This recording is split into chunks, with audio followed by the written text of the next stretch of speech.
Hello.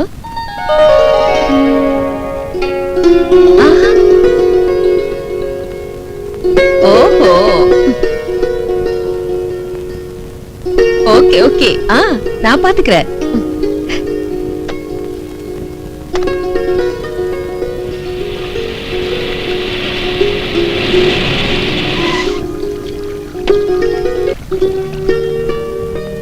Rakesh, என்னம்மா? என்னடா இது ரத்தம்? என்னாச்சு? காட்டு. எனக்கு இல்ல, அந்த சித்ராவுக்கு. சித்ரா? யார் அது? அதான் அந்த டிவி பொண்ணு. ஓஹோ, அந்த பொண்ணு சரியான கிறுக்குமா? எந்த பொண்ணு? அதாம்மா அந்த டிவி பொண்ணு சித்ரா. அடடே, பூவெல்லாம் வாடி போச்சு, தண்ணி ஊத்தணும். கார்ல வரப்போ குறுக்க வந்து நின்னா. சாவ போறாளா? சாவட்டும், ஐ டோன்ட் கேர். கோவம் வந்து சத்தம் போட்டேன். லாரி குறுக்க விட ரெடி ஆயிட்டா? ரெடினதும் ஞாபகத்துக்கு வருது. குமஸ்தா வந்ததோ எவரடி பேட்டரி வாங்க அனுப்பணும். அனுப்பலாமா?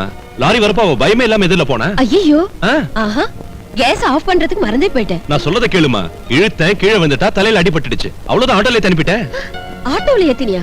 தனியாவா? அடடே, டிரைவர் நல்லவனோ கெட்டவனோ ரூட்ட மாத்தி கொண்டு போய் அந்த பொண்ணை ஏதாவது செஞ்சிருந்தா நமக்கு எதுக்கு? ஆனா இந்த ஆட்டோக்காரங்களை மட்டும் நம்பவே கூடாது. பாவம், அவ எந்த ஹாஸ்பிட்டல்ல இருக்காளோ, எந்த நிலைமையில இருக்காளோ.